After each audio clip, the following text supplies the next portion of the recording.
Hi everyone. അപ്പോൾ നിങ്ങളിപ്പോൾ കണ്ടത് ഒരു ബിൽഡിങ്ങിൻ്റെ ബേസ്മെൻറ്റ് ടാങ്കാണ്.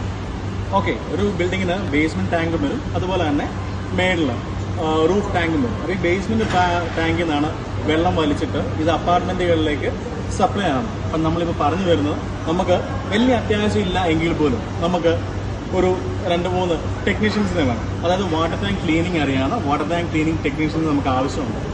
ഓക്കെ, നമ്മളെല്ലാത്തിനും നമ്മൾ പറയാറുള്ളത് പോലെ തന്നെ ഇത് ഫ്രഷേഴ്സിനും അവസരം ഞാൻ തരാം. അതുപോലെ തന്നെ എക്സ്പീരിയൻസ്ഡ് ആയിട്ടുള്ള ആളുണ്ടെന്നുണ്ടെങ്കിൽ മുൻഗണനയുണ്ട്. നമുക്ക് എല്ലാ വർക്കിലും നമുക്ക് എന്താ പറയുക, ഫ്രഷേഴ്സിനെ തന്നെ കൊണ്ടുപോകാൻ പറ്റില്ല. എനിക്ക് പറ്റുന്നതിലൊക്കെ ഞാൻ ആഡ് ചെയ്യുന്നുണ്ട്. പോട്ടെ, ഇതിൽ ഞാനൊരു ഓഫർ തരാം. ഇതിൽ നമ്മളിപ്പോൾ എടുക്കുന്നുണ്ടെങ്കിൽ പോലും അത്യാവശ്യം ചെയ്യാൻ താല്പര്യമുള്ള ആളുകളെ കൊണ്ടുവരാനായിട്ട് എനിക്കും താല്പര്യമുണ്ട്. അപ്പോൾ നമ്മുടെ പ്രത്യേകത എന്ന് പറയുന്നത്, നമ്മളിതൊരു ഏജൻസിയോ കാര്യങ്ങളൊന്നുമല്ല, ജെന്യുവൻ വേക്കൻസിയാണ്. ഒത്തിരി വേക്കൻസി ഒന്നുമില്ല, 2-3 വേക്കൻസി ആയിരിക്കും ഞാനിപ്പോൾ പറയുന്നത്. അപ്പം